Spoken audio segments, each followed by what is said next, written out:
Hi everyone, and welcome to your horoscope for the week of November the 15th, 2021. We are in for a remarkable week. There is so much going on in the sky. It is so very multidimensional. And also it is next week when we have the superstar of this astrological period, the Taurus partial lunar eclipse. So basically, a full moon in the sign of Taurus, which is also an eclipse because it is conjunct the North Node still in the sign of Gemini. And that is a very, very powerful and karmic and potentially life-changing energy. But of course, I'll speak about that in much greater detail later on in the horoscope. And I'll also probably later on next week will have a video up dedicated just for that very special celestial event. Now, before I begin the horoscope, I would just like to apologize to everyone. This is where I found it so very difficult to make this horoscope because I fear the upcoming eclipse for me personally in my individual life, in my individual karmic path, so much so that I'm really struggling. And don't get me wrong, that doesn't mean absolutely at all that it's negative or it's something bad or something bad is associated with it, because chances are that out there in the world and in most people's individual lives, this is quite a positive, surprising, uplifting, and potentially very rewarding energy.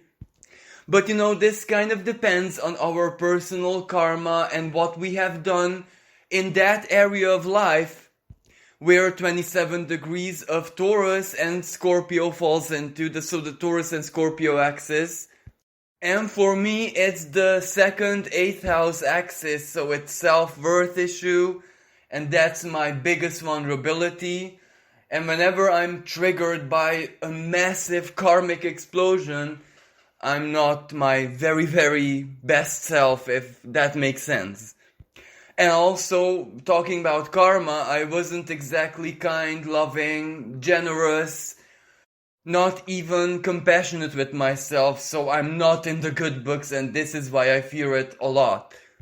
But of course, this doesn't matter whatsoever. I just want to apologize in advance because I really don't want you, the public, to actually perceive that I'm struggling here. But anyway, let's get on and let's take a look at what happens at the very beginning of the week before the eclipse, although this is such a powerful karmic energy that it might just stir us up in any way, shape or form, even at the beginning of the week. If even the energies of a simple full moon do tend to be felt at least a week before and a week after, if not more, well, you can imagine that an eclipse is that much more profound. But before we get there, we begin the week with some very interesting celestial conversations, and one of these is the Sun square Jupiter. The Sun, of course, being in the sign of Scorpio. So, even though this is a conversation of tension, Jupiter tends to expand everything that it touches, which means that there is a personal choice here. Jupiter is the symbol of our faith, of our principles, of everything that we believe in. So if we want to believe in something much more positive, well, then that is what we're going to transform our experiences and even the truth into. A truth can be as objective as possible, but still the way we perceive it, the way we interpret it for ourselves, even if we try 100% to take it on as objective as it can be, there is still an element of subjectivity, and that is where Jupiter is really good at. So basically, all this week and all of Scorpio season is about truth. Hard to face personal truth, everything that was buried in our unconscious, but you probably heard this not just from me, but from every other astrologer and mystic that you're listening to. So basically, like it or not, this is where the truth just comes up. It kind of shoots up as a geyser, and we have no choice but to look at it, witness it, and this is where Jupiter comes into play. What emotional charge do we give it? Because ultimately, regardless of how painful the truth is, it always and always sets us free. And Jupiter is in the sign of Aquarius, which has everything to do with freedom. Freedom of the mind, freedom of the soul, freedom of emotions. Basically, freedom in any shape, way, or form. So if we embrace that truth, even if it's like a trauma that we never even knew we had, or even an event which happened a long time ago, and we just simply didn't realize back then how much it hurt us, and this is very, very possible. And I do believe that this is the big signature imprint of this specific 2021 Scorpio season, where things are going to be revealed to us and are already, so this is a work in progress, where we kind of knew a part of the truth, for example, with traumas and bad events and things that upset us, people who upset us. We lived it, we kind of processed it, we thought we healed it, we thought we forgave, we thought everything is okay, and then the memory just comes up along with a very powerful, let's say, resentment, or the pain is so very there and we don't even know why. Well, the reason why is because we are being shown just how much it upset us back then in the past. And the only way to do something with this energy, to own it, to transmute it, Scorpio, after all, the alchemist. And needless to say that the Sun does sextile Pluto, the ruling planet of Scorpio, said that that's like proper alchemy. So basically the reason why we are being reminded of all those wounds and, the pollution inside our souls is that if we kind of suffer it out now, admit to ourselves that, that was very, very painful and hard for me, it makes it better. Believe it or not, that is a true release. That is a true healing. And why couldn't we do it back then, or when we thought we were on the healing journey? Well, that's very simple. Sometimes you have to be so strong that you simply cannot admit how vulnerable you were or are, etc. Because if you would admit it back then, it would break you down so much that, you would end up at the therapist, and not everyone works that way. So even if this period is a little bit difficult, little bit painful, way too much truth and vulnerability and, traumas being reminded, it's still in our greatest good, because however else can we transmute and transform this and integrate this in a constructive way into our experience, soul, and turn it into our personal strength, because ultimately that is the big evolutionary goal of Scorpio. And, you can listen to evolutionary astrologers out there, and they can offer a truly unique evolutionary potential perspective of what different celestial conversations are meant to produce on the long term, for example. So this is basically Jupiter, and Jupiter is part of the eclipse as well. So it really, really matters a lot right now what we believe, what we want to believe, and what we actually make with the truth. And also because this is Aquarius energy, the mind is not enough on its own, neither the heart. This is where they have to be really good bedfellows. If there is a strong desire, because Aquarius is also the house of hopes and dreams. For example, if you have a big dream and it seems so impossible and you have been at it for tens of years now and you're still not quite there, this is where you cannot give up. Both your mind, your heart, your faith, your spirit, everything about you has to be in unison and just tell you, go and do it. Have patience, have faith, you can do it. Just go with the flow and you'll get there. So basically this is the best kind of approach and attitude we can adapt at this present moment.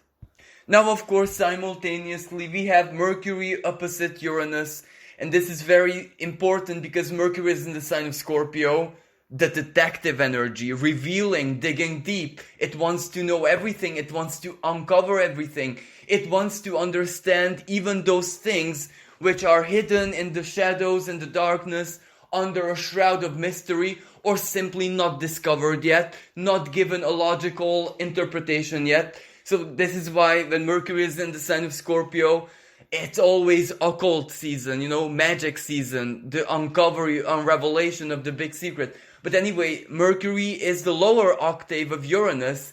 So this is when the higher mind and the lower mind, the rational mind and the higher mind, that which can perceive even things which don't have linear logic and ration to it, if that makes sense. So these two expressions of the self face each other. And Mercury brings certain information or realization, truths to the table, and Uranus another interpretation of those. So this is a fantastic aspect for epiphanies, breakthrough ideas, to bring out the genius from within ourselves. And this genius energy is not just, strictly philosophical. Uranus is in the earth sign of Taurus. So one way or another, we can still turn it into something real, something palpable, or something which leads to palpable. So any epiphanies, ideas, sudden realization, even dreams, or flashbacks, deja vus, any kind of moments that you might be experiencing right now, it is definitely worth to at least write them down in a journal or something, because you never know when it can be useful. Or from a totally different perspective, we can never know what question the universe answered us with that epiphany or whatever that might be. Sometimes it does take a certain kind of period for the universe to actually deliver you the answer. Maybe you asked a big philosophical or life-impacting question a year ago, and it is only now when the universe delivers you the answer through an epiphany. But sometimes, with Uranus especially, the answer is given to you even before you ask the question. So it's really worth to journal whatever dreams or epiphanies, sudden realization, light bulb moments, or just that spark of imagination that you might have during the Scorpio season. Now, a not so favorable expression of this energy is secrets being revealed, but especially the kind of secrets that we are not that much interested in, like someone cheated, someone backstabbed, someone did this and that, and it's shocking, it's unsettling. And of course, because both of these planets are very cerebral, they have so much to do with the mind. This can also create states of anxiety and strong fear, paranoid fear sometimes. It can really, really powerfully trigger us. And at the same time, on the world stage, this is where corruption, secret skeletons in the closet, stuff like that is being revealed one after the other, unapologetically, if that makes sense, karmically even. So, that can take so very many shapes and forms, especially right now with the COVID and financial stuff, political stuff, the Pluto return of the US, so there's definitely going to be a lot of activity there. It's going to be quite a show out there on the world stage. Then another aspect is Mars square Saturn. I already spoken about this strong frustration because Saturn is the limit. And Saturn in the sign of Aquarius, those limits are very rational, logical, down to earth, they make sense. There's no way we can out-spiritualize them, out-dream them, out-philosophize them, as in living life on life's term. It's okay that we want something, we have big dreams, we have big goals, we embody our faith and nobility and dignity and all of that, the good parts of Saturn, but still we have to play according to life's rules, and Mars doesn't necessarily like that, because in the sign of Scorpio, it's pure passion, it's super intense, it's singular, it is meant to achieve, it is meant to obtain. The treasure seeker energy, for example, and treasure can be so many things in our lives. And at the same time, whenever these two planets converse in tension, especially the square, Mars was considered by the ancients the lower malefic, Saturn the big malefic. So, it is a primitive way to look at this energy, but we cannot deny that whenever this happens, it kind of pulls the evil. And I'm so sorry to use this word, but I do believe that this is the most appropriate term. Evil, it doesn't matter why someone's evil, because of their wounds, because this and that happens, stuff like that. But it does pull the impurity, the beast, to the surface. So people are much more agitated, intolerant, triggers everywhere, frustration, depression, envy, resentments, hatred, jealousy. So, this is part of the picture. And especially when Mars is so very strong in its ancient sign of Scorpio, which is actually the home of hatred and resentment and everything that we failed to alchemize, or everything that was so strong in our lives that it alchemized us into someone who we don't want to be. But, not everyone's life story is a success story. Some people, look at serial killers and psychopaths, for example. It was their wounds that actually turned them into something not so pleasant. Or, mystics and schizophrenics kind of swim in the same waters, if you know what I mean. So for some people, it can be perceived and interpreted and processed as a spiritual experience, while others drown in it, and then reality in any way, shape or form no longer makes sense to their minds. So they become schizophrenics, basically. So what I'm actually trying to say here with this crime rate is gonna go up. Sexual crimes, Mars and Scorpio is gonna skyrocket. Certain gestures of not kind manifestation, cruelty, I don't really want to focus on this, but this will be part of the picture next week. Of course, there are so many beautiful energies out there in the sky, so it's not just doom and gloom. Mars sextile Venus. Venus being in Capricorn, so a very earthly kind of sextile. This is definitely the treasure seeker energy, because let me just give you an example of how this can work out quite beautifully. A project that really sparks your passion, a business idea, a lucrative goal, a personal hobby, or maybe you wanting to go after a relationship, romance, a partnership, everything that basically you desire and take action, palpable action to obtain. This energy really, really favors that. So I wouldn't be surprised if for many people this week is going to be a big financial breakthrough or any kind of treasure finding energy at the same time, where, as I said, the treasure can be something emotional, material, situational, opportunity. It doesn't really matter, but this energy really, really favors getting what you want, especially if you worked for it, and especially if you took palpable steps towards it.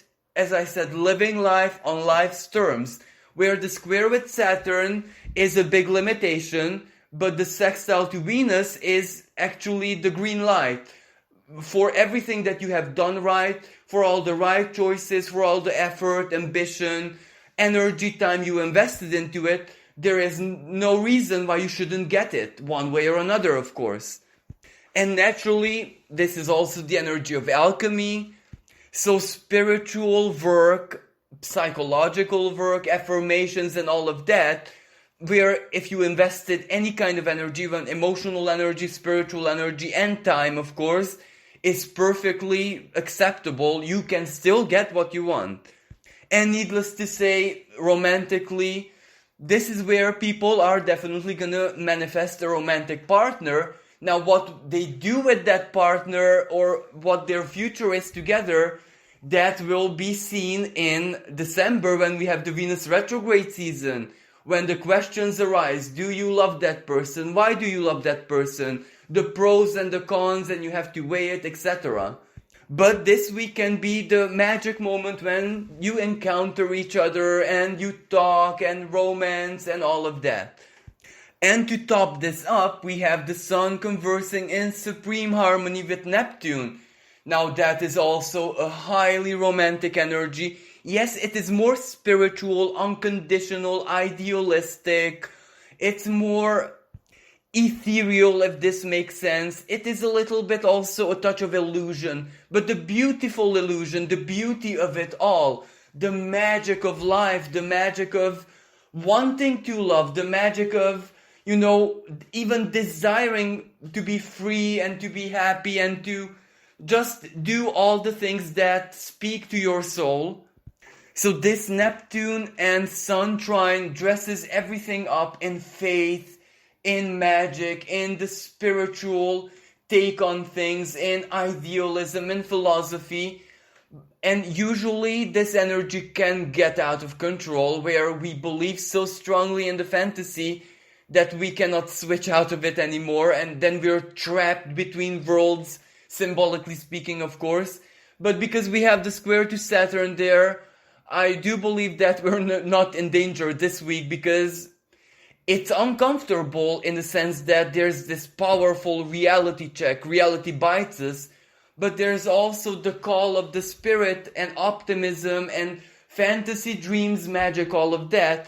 And each second almost we have to decide what we focus on. Like right now I choose to focus on the Neptunian expression and have so much faith in my heart. Maybe the next hour something's gonna bite me, as in the reality check, so I'll take that into consideration. But as long as we have a very balanced approach, it actually helps us stay in balance. Because it's almost like being able to look at both sides of this coin at the same time. It's almost like quantumly, the coin split into two, and we are able to see both sides perfectly at the same time and live in both of those realities at the same time. But this is also the magic of Scorpio season, being a little bit in the twilight zone, where some things are so intense that they don't even make sense to the mind, and it's absolutely fine. But where I really want to get with this energy is that the Neptune and Sun trine is also highly magical. If you're an artist, spiritualist, or anyone open to the Neptunian realm, so the spiritual, artistic, feelings, emotional realms, this can be such a good period for you to get inspiration, to get all creative, to meet the most perfect muses out there. And when I say muses, not a spirit guide, but a real person. And this is also a positive karmic energy where stuff comes up from the past, but the good stuff, you did good, you made a difference in someone's life, you helped someone, etc., etc. So there's also the good side of this 100% present along with the bad. So that is why this is a bit multidimensional, and it's not easy to process this.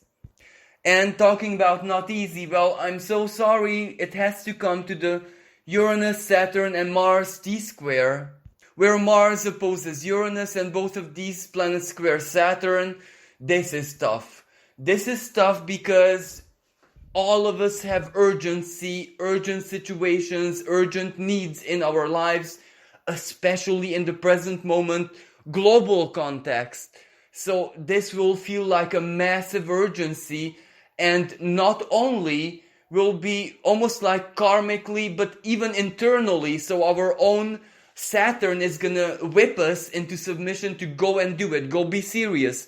Go try your hardest to accomplish this, do that, meet your basic needs, make sure that you're okay, make sure that you have, let's say, a little bit of money for tomorrow, for next month. So, the adult things in life, basically.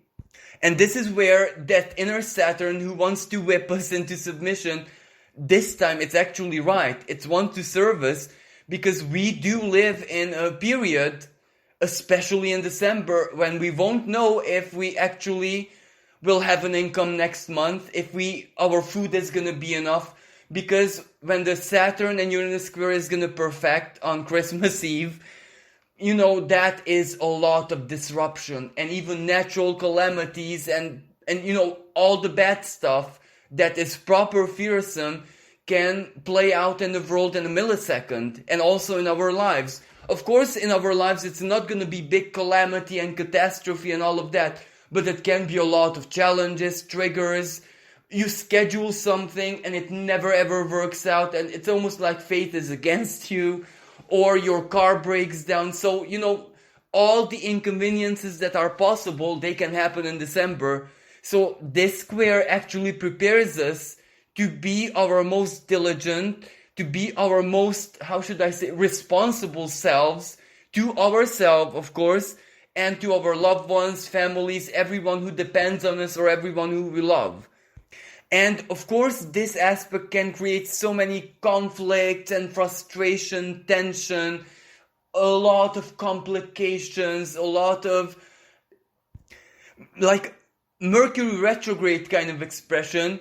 And I know that Mercury is not part of this conversation, but Uranus is the higher octave of Mercury, so which means it can many times act as Mercury and just block us, break the phone, break the internet, break the computer, forgetfulness, where it's not us who forget, but let's say we scheduled an appointment with someone and they forget, and then the inconvenience, and then the stress, then the nerves. We have to be prepared for a lot of chaos. And if this wasn't enough, we also have the ongoing Eris-Pluto square, so that's irritability, that's anger, that's my sovereign will, my rights, freedom fighter. A lot of us are gonna just wake up that, we had nothing to do with all this situation all throughout 2019 until the present moment, and all of a sudden we might find ourselves that we want to fight for our freedom. So it's quite a revelatory energy. And at the same time, when Mars perfects his opposition to Uranus on the 17th of November, so before the eclipse, now that can always represent natural calamities, because Mars is the activator, Uranus is in Taurus, so the earth, the crust of the earth, tectonic plates, Schumann resonance, weather, everything that basically contributes to the stability of the earth. So it's very agitated, it's very stirred up, so we can expect,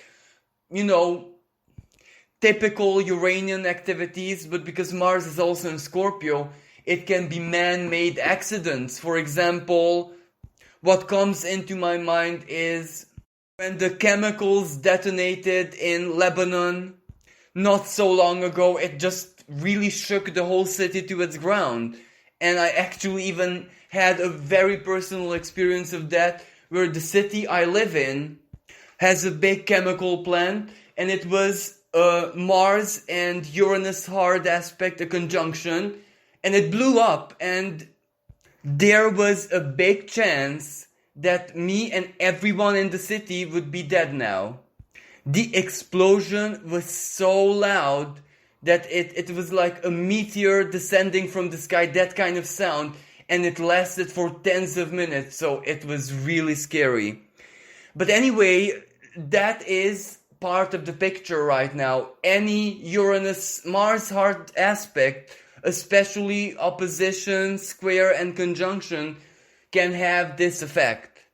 And also personally, anything that has to do with health and safety and taking risk at your job or at absolutely anything, even if it's like extreme sports and stuff like that, take every single caution, don't drive too fast, make sure that at least next week, health and safety rules are top priority.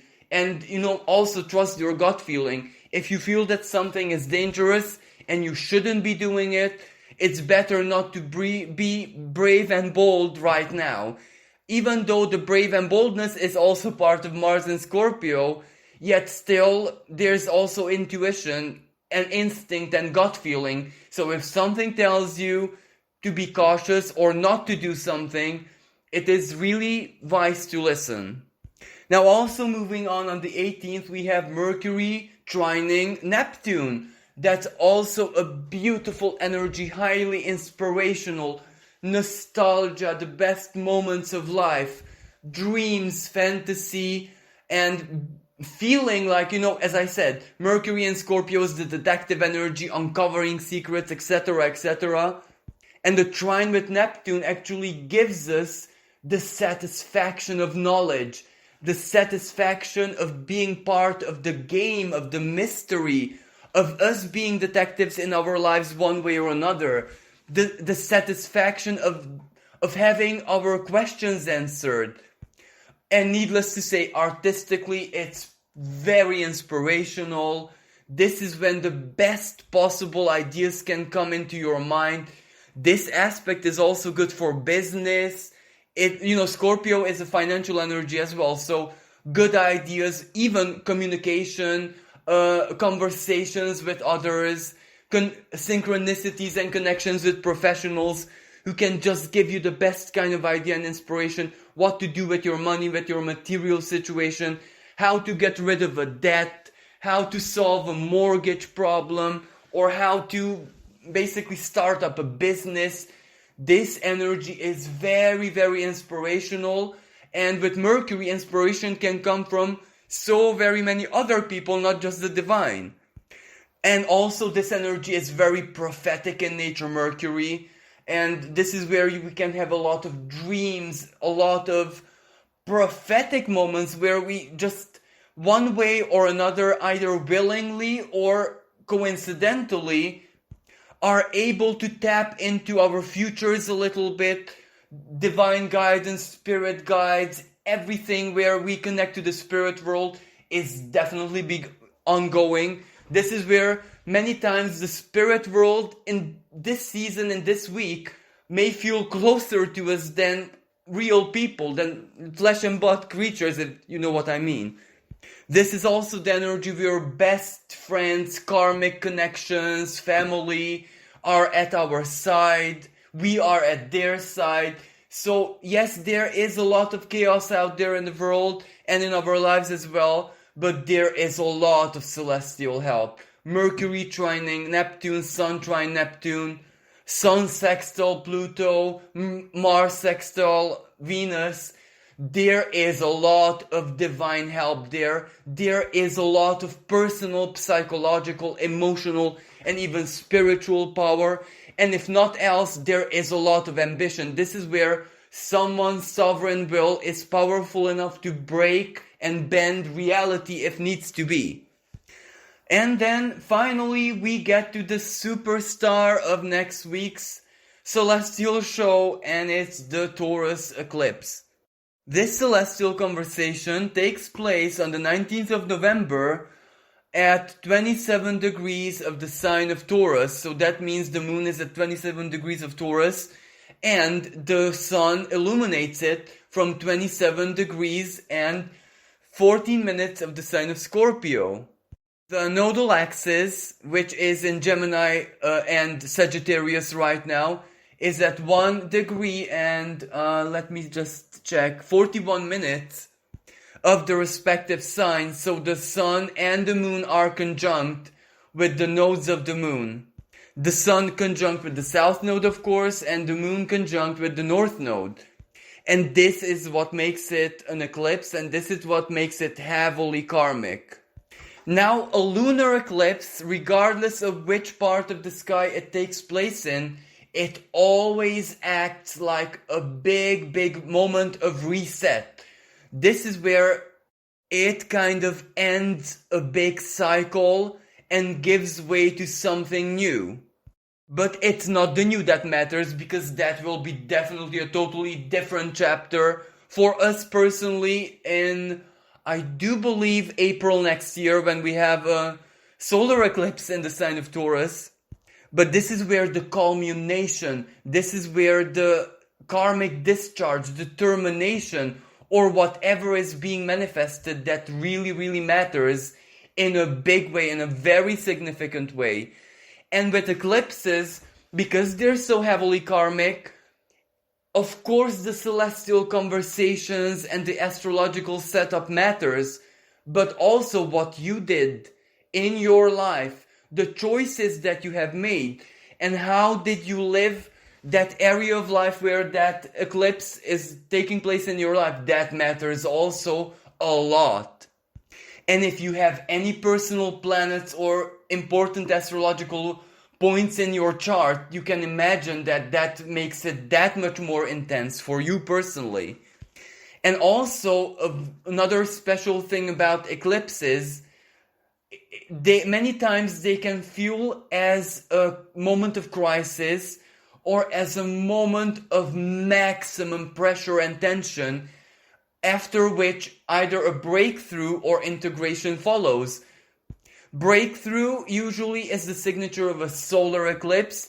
Integration, release, healing, being able to draw a big conclusion is the signature of a lunar eclipse.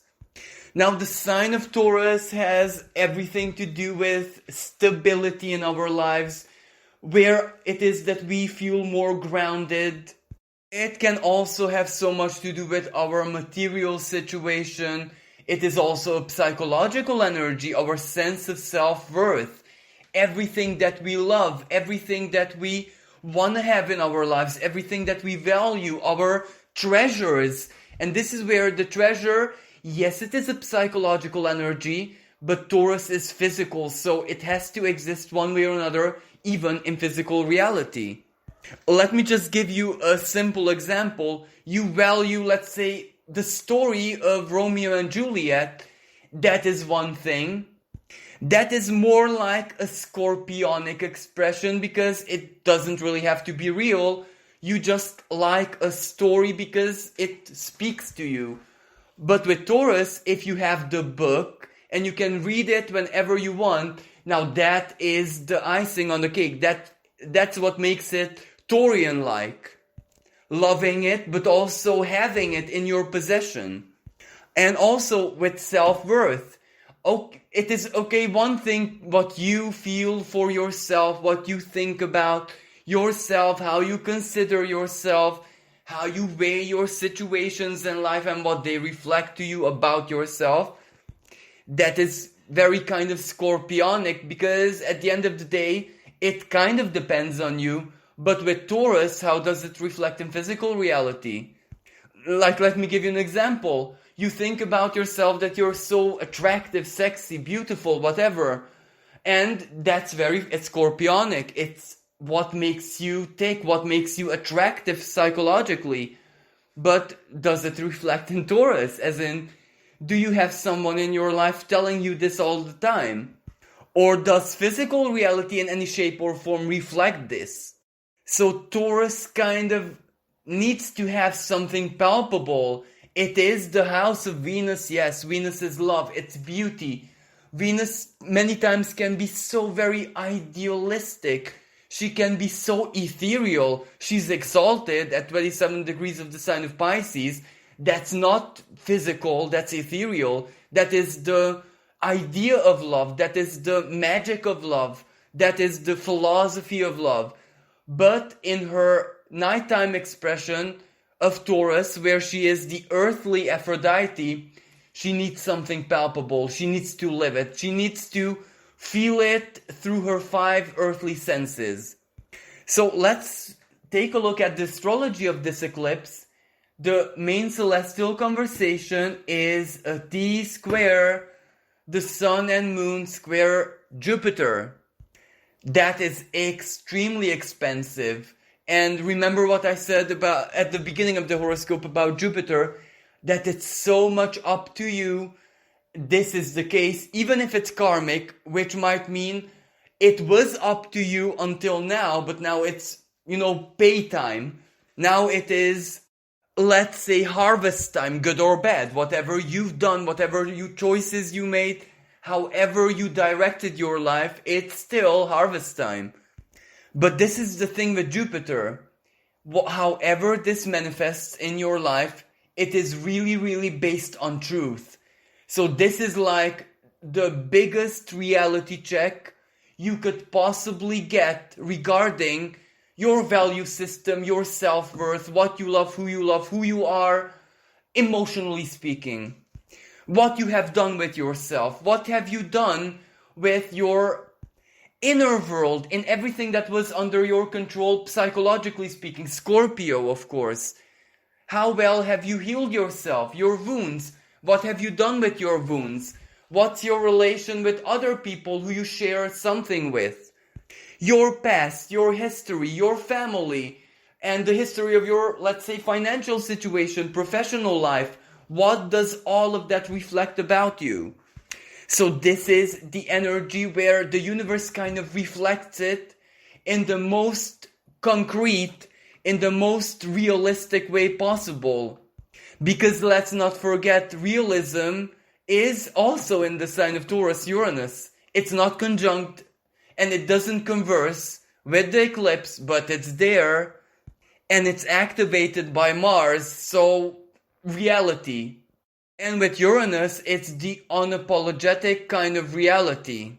Now, you can have a good guess of how exactly this could manifest in your life if you look back at what kind of happened to you in 2002, even 2003. Maybe you can just intuitively guess the main theme of this eclipse, also knowing where this 27 degrees of Taurus falls in your personal chart. So basically that is the bigger picture of the cycle repeating, but how it's gonna play out now, that is really random because of Uranus. And at the same time, as I said, this is Scorpio and Taurus. What you did, what you worked on, your input basically is gonna be reflected. So one way or another, regardless of how we look at it, this is still the energy of truth. And now we get to Jupiter square. Well, the truth has to set you feel free ultimately. So even if it reflects something that you might not necessarily like, based on the knowledge and the information and the clarity, and even this is a lunar eclipse, so it's very magical and spiritual always. So regardless of what this reflects, that is your best friend, because you will know what you need to do to change it, to transform it, not to repeat it again. You will also have the power to forgive yourself, to understand yourself, and to be genuinely compassionate with yourself. But this doesn't happen automatically. You need to want this. You need to have this mindset that it's not against you. The universe is not punishing you. It just gives you a truth that no one else can give you in the world. Not your parents, not your best friend, not your partner, no one else.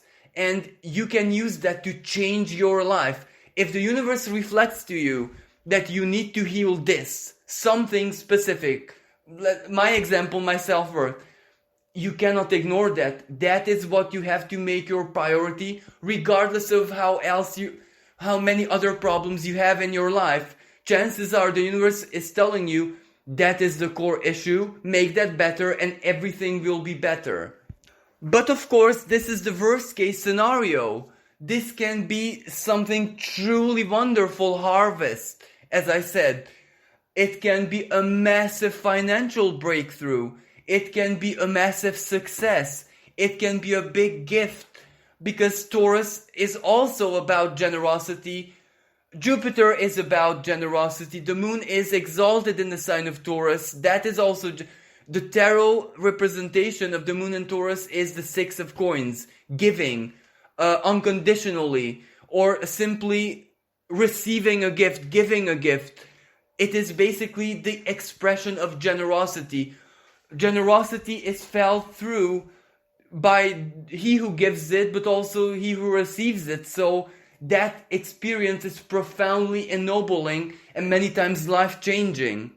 For example, in my culture, when something really wonderful, especially of financial nature, happens in someone's life, it is a tradition here to give to the poor, or make an offering, but like a physical offering, not a spiritual offering, as in, put something on the altar and burn it and thank you. No, like make a physical offering to a disadvantaged person or a charity or something, to give tribute, to share your blessing. So that is why all this says to me that for many people, this can be quite liberating. This can feel like finally justice is done, because it's not my partner, parent, co-worker, client telling me what a good person I am, what a beautiful person I am, how wonderful I am, but the universe. And that hits in a big way.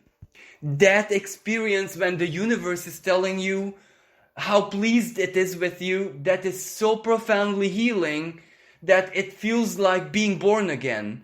And that is exactly the potential of this eclipse. At the same time, there is Jupiter, of course, the tension, because Jupiter is also the misbelief, and the sign of Aquarius, the cerebral energy. Your mind may tell you you're not good enough, pretty enough, you haven't done enough, fear like I am now. But you need to fight that. And look at the other expression, let the universe surprise you. You believe in your dreams, you have done enough, you have been a good person, etc. So why shouldn't this turn into a blessing to you? And on the other hand, Venus, who is the ruling planet of this sign, speaks in perfect harmony with Uranus. At the time of the eclipse, whenever this conversation happens once every year, that is truly a beautiful surprise, a romantic surprise, let's say. Maybe you have been having self-worth problems, or I don't even know, a not so good material situation, problems at job, a breakdown with your career, or maybe this global situation just really, really destabilized your life, and you're really trying to fix that, work on it. The Uranus and Saturn square, of course, being very active in your life. And all of a sudden, someone pops up and falls in love with you, and you fall in love with them, Venus. And immediately, the act of falling in love distorts your reality. Everything that was challenging is now a game. So what I'm trying to say here is, maybe the solution to your problems, your karmic harvest, is going to be very, very surprising. Maybe it will be totally outside of your expectations or very random. And in this case, the square with Jupiter, well, don't let it drown you in joy and bliss and all the good side of Jupiter, if you know what I mean. Because the Saturn and Uranus square is still ongoing in your life, and you also have to focus at least a little bit on that, if you know what I mean. So even if it's a big blessing, don't get lost in it, because life is still ongoing. And naturally, this energy with every eclipse, every lunar eclipse, it can feel like a massive release. Let me give you an example. Some people who might have had something in their lives which was bothering them for years, a situation, a lack, a need that wasn't fulfilled or couldn't be fulfilled, an irritant, a person who one way or another, they just couldn't release, they just couldn't cord cut, they just couldn't get rid of, like a boss, for example. And this eclipse can act as a big cord cutting, where that irritant, that which was troubling you, one way or another disappears from your life. So a big, big relief. Or maybe some people get a dream job that they always wanted, and that releases them from a lot of struggle. Or someone might have been working on a business project, a dream or a hobby or whatever for years maybe. As I said, 2002. And maybe this time is when the breakthrough comes. In a surprising way, Uranus. And maybe the universe just reflects that I had your back all along, and nothing that you have put effort into was in vain. No failure was unnoticed by the heavens. So here's your work complete. Enjoy it. And naturally, this can be a fantastic romantic energy as well. Someone who you least expect just surprises you, let's say, and your life changes, and maybe a drama of loneliness, let's say, that you've been living before that, suddenly is no longer part of your life and experience. And also because of the Scorpio energy, this can be also profoundly healing from a sexual perspective, if that makes sense. And if truth-based, like, let me just give you an example. Someone, let's say, secretly all along preferred partners of the same sex, and for any reason they just couldn't express this, maybe not to themselves but to other people, and naturally that means that they're not happy, because they cannot be happy if the partner that their instinct, Scorpio, wishes for is not possible to be lived. And maybe this moment can be a huge coming out, Uranus, a massive shock, a massive secret being exposed. And that might be painful and frightening and life-changing even, but instead of the doom and gloom that they expect, someone just pops up and they said, well, I always suspected this, but I was never sure. And then another big shock and discovery and truth, epiphany, whatever, that person had feelings for them for many years, but nothing could come together because the truth was not put out there. But of course, this is just a possibility. This can play out in so many shapes, ways, and forms. Just that a truth will set us free and enable something in our lives. And because this is a Venusian house, it is still something that will appeal to what we love, to our pleasure, to our senses, to our self-worth. And as I said, even if for any reason it's not the most positive expression, even if the revelation is that you have a big trauma and you need to work on it seriously because it won't heal on its own and it will block you for the rest of your life. Now, this is of course hard to bear, hard to look at, hard to accept, and maybe even melancholic, why not? Yet still, when you make those first steps to truly heal yourself, it will definitely feel different, and the results will just come and come and come, and your life very soon will be very different in the most positive way. Now, on the world stage, collectively speaking, well, a part of this energy can speak about a natural calamity or anything of that nature, because not only is this eclipse, but it's Uranian, and Uranus is very activated by Mars, and Venus is also in the earth sign of Capricorn, which means that we have to look at what's gonna happen collectively at this eclipse, because it will show us what's safe in our lives, materially speaking, and what is not so safe. And this shouldn't be taken that much philosophically, like physically. A building, or let's say there's a city, and of course any city has so many buildings, and maybe this will be a wake-up call for the mayor that certain buildings are not safe anymore and they need to be worked on. This is a very, very probable expression. That something is very outdated and it needs to be refreshed, it needs to be reconstructed or whatever. Naturally, this will be the exact same way from an economic perspective, especially the world economy. What needs to change, what is extremely outdated and cannot survive in the future, chances are that will fail. Maybe it's something to do with the World Bank, maybe it's something to do with currency, banking systems.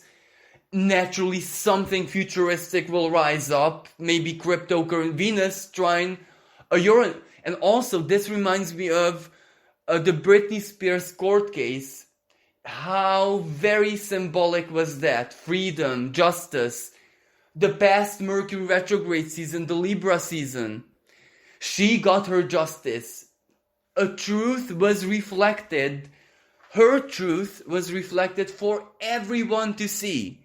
The jailer, symbolically speaking, of course, her Saturn, well, he lost his influence and his grip, but maybe it was also time for him to admit this and just do the right thing. So this is a perfect example of divine timing, and a perfect example how this eclipse can play out even globally. Something reaches its culmination and it's time for change afterwards. And this is even when those people, organizations, groups, whatever, who resist the change will have to admit that, yeah, it's time. We have to release, we have to let go, let the new come, because it's so outdated that the old just simply doesn't work anymore. And maybe for all of those who invested into cryptocurrencies and something financial of nature but futuristic, a little bit futuristic or modern, might harvest their rewards. Because after all, as I said, because this is a lunar eclipse, so that's like a hyper powerful full moon, and whenever there's full moon in earth signs, many times there's money, rewards, material stuff attached to it where we gain something. Or in the worst case scenario, we pay off something, so that's also a gain. So for a lot of people, this can be quite materially rewarding, big time. Because you can imagine, by investing, let's say, in cryptocurrency or a futuristic, modern, maybe very original and a little bit risky business plan, or any kind of investment which has a little bit of ingenuity attached to it, this is the moment when it can actually pay off big time. So it's like the universe rewarding you for being part of it, because being part of it meant that you would have already, by investing, embodied that Uranus in Taurus. So when Uranus is activated, if you embody that symbolism in the world, you're also activated, your chance is also activated, your reward is also activated, and it should shake up your life by gaining, by having so much resource to invest again, to build, to construct. And of course, for those people who were very attached to the traditional and just didn't want to give in to these vibes, maybe it's the loss that will set them free. Either way, we can't say that it's negative. It's only negative if we misuse that Jupiter and just insist, are hell-bent on seeing it as doom and gloom. What I'm doing right now, so don't be like me. But of course, as I said, I'm going to have a separate video next week about this eclipse. So I really hope that whatever happens next week, as dual, as multidimensional, as both optimistic and pessimistic it can be at the same time, I really hope that this eclipse really rewards you and shows you just how powerful, how wonderful, how magical, how diligent, responsible, and dignified you truly are. So thank you everyone for listening. I wish you an amazing week. I really hope that this eclipse changes your life for the better. With this being said, until next time, bye for now.